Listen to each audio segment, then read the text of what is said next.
اچھا یہاں میں ایک اور بات جو بات کہی نا، یہ ایک بہت گہری بات ہے جی جی جی کہ بہت لکی ہیں وہ لوگ جو دعوت اسلامی میں ہیں. اب میں آپ کے توسل سے ایک جملہ کہنے جا رہا ہوں. دعوت اسلامی والے جتنے اور امیر علیہ السلام سے محبت کرنے والے جتنے ہیں، بات تھوڑی سی ٹپیکل ہے، سمجھیے گا.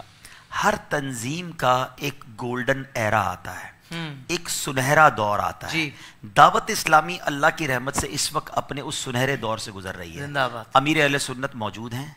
ایک شاندار جیسا دعوت اسلامی کو شورا کا لیڈر چاہیے، اللہ پاک نے تار کا ہیرا حاجی عمرانہ میں عطا کیا ہے. ایک خوبصورت ہمارے پاس شورا مینجمنٹ باڈی موجود ہے. دیکھیں ہمارے بعد بھی لوگ دعوت اسلامی میں آئیں گے. یہ دعوت اسلامی تو انشاءاللہ قیامت تک رہنی ہے نا، ٹھیک ہے نا. لیکن بعد والے یہ تمنا کریں گے کہ کاش ہمیں بھی امیر علیہ سنت کا دور ملا ہوتا، کاش ہمیں بھی وہ خوبصورت اور وہ ایرا ملا ہوتا، وہ دور ملا ہوتا.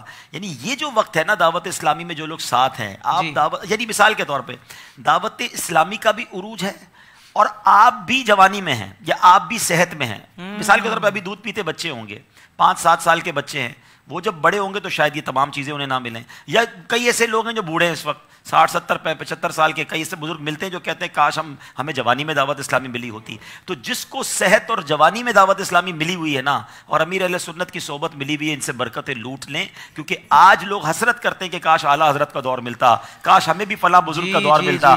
آج اللہ نے ایک ولی کامل ہمیں عطا کیا ہے، ان کی قدر کر لیں، ان کی برکتیں لوٹ لیں، ان کا فیضان حاصل کر لیں. ہم بڑے لکی ہیں. اگر 50 سال پہلے پیدا ہوتے یا 50 سال بعد پیدا ہوتے تو شاید یہ نعمت ہمیں نہ ملتی. اگر نعمت ملی ہے تو اس کی قدر کر کے خوب خدمت کر لیں. اور فیضان امیر اہل سنت حاصل کرنا ہے تو خود امیر اہل سنت فرماتے ہیں کہ جو میری دعوت اسلامی کا جتنا زیادہ کام کرے گا میرا فیضان اس کو اتنا زیادہ ملے گا. سبحان اللہ. کچھ نہ کچھ حصہ ضرور دعوت اسلامی کے کاموں میں ڈال